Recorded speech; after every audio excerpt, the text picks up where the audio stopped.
محمد عبد الله إرو ayaa dhambaal hambalyo waxa uu diray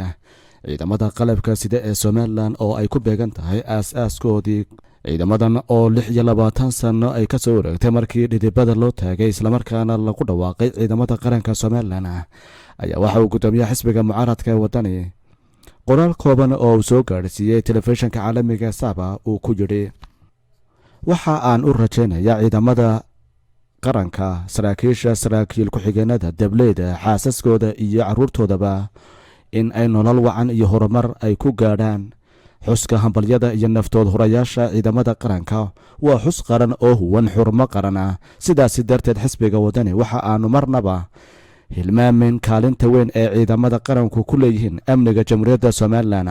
xisbiga wadani waxa uu qirsan yahay in ciidanka qaranku yahay xuduudda ciidda iyo calankaba cadowga kaga deeran xisbiga wadani waxa uu aaminsan yahay in ciidanka qaranku yahay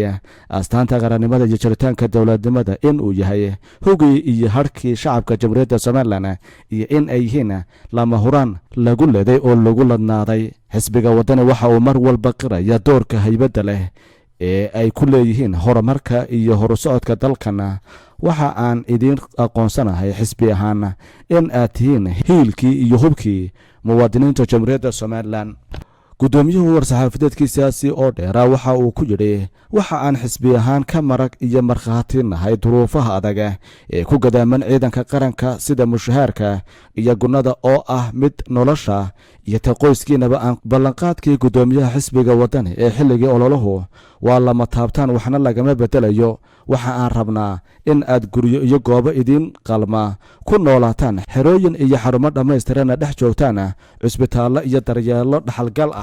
dhaxalgal ahna heshaan qalabka iyo saanada ciidan oo casriyana ku qalabaysnaataan iyo in la kordhiyo mushaharka ciidanka 250 boqolkiiba dhinaca kale gudoomiyaha xisbiga mucaaradka wadani Cabdiraxmaan Maxamed Cabdilaahi waxa uu ga digay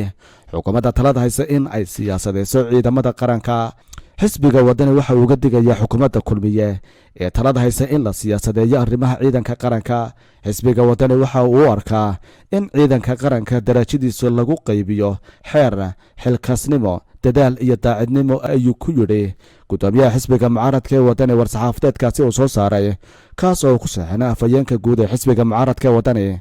garyaqaan barqad jaamac